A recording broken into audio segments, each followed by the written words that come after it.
Kama unasubiri umalize chuo ndio uanze kupambana kubadilisha maisha yako, basi tambua kabisa wewe umepotea. Leo ngoja nikukutanishe na Mr. Salim kutokea Morogoro pale Mzumbe University, kijana ambaye yuko very smart na ameanza kupambana kubadilisha maisha yake wakati bado yuko chuo. Na hata leo hii anavyomaliza chuo tayari ana direction, anajua anzie wapi ili aweze kubadilisha maisha yake. Kwa hivyo basi na wewe kama unahitaji kuweza kubadilisha maisha yako lakini bado upo na ngoja, bado unasubiri wakati sahihi, tambua kabisa unapoteza muda na utadondokea pua. Hebu chukua dakika yako moja tumsikilize Mr. Salim hapa, na imani utajifunza kitu. Mimi binafsi yangu plani yangu ni kwamba hii elimu yangu niliyoichukua hapa Mzumbe inisaidie katika kuendesha maisha yangu ya kila siku. Sio lazima kwamba mtu ukimaliza ndio utafute kazi au ufanyaje, hapana.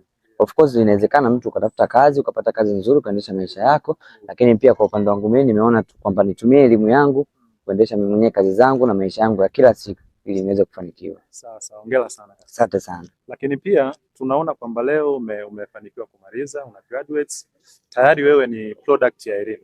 Lakini ukija katika maisha ya kawaida, dunia inahitaji matokeo ya akili yako. Wewe umejipangaje katika hilo? Kwa maana ukiachana na elimu yako, ni changamoto gani unaweza kutatua either yako au katika jamii inayokuzunguka? Kuna changamoto nyingi ambazo unaweza kutatua, kwa sababu kuna utofauti kati ya mtu aliyesoma na mtu ambaye hajasoma. Aliyesoma kuna ule ubunifu wa ziada ambaye anaweza akautoa katika jamii, ambaye akaweza kusaidia jamii. Kwa mfano mimi naweza nikatoa idea yoyote tu kwenye mazingira ya biashara, mazingira ya engineering, huko mambo ya science na teknolojia, na nikatoa idea ambayo inaweza ikaenda ikasaidia jamii.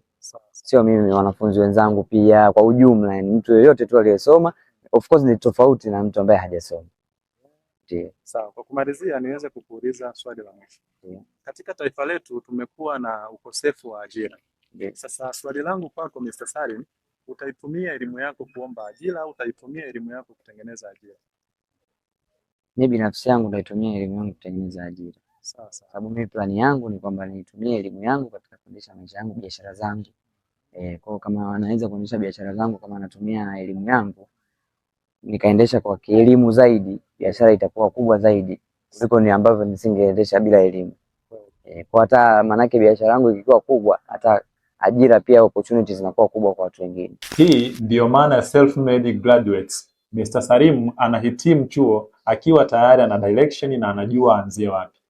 Hivyo basi kama wewe upo mtaani ama umemaliza chuo na haujui uanzie wapi, kuna fursa nyingi za biashara, lakini pia nimeanzisha program maalum ya kuwasaidia wahitimu wa chuo pamoja na wanachuo kuweza kubadilisha changamoto zinazowakabili kuwa fursa ya kutengeneza pesa na kubadilisha maisha yao. Cha kufanya ni kuandika neno program hapa kwenye comment, nami nitakutumia direct link ambayo itakuunga katika program hiyo. Karibu.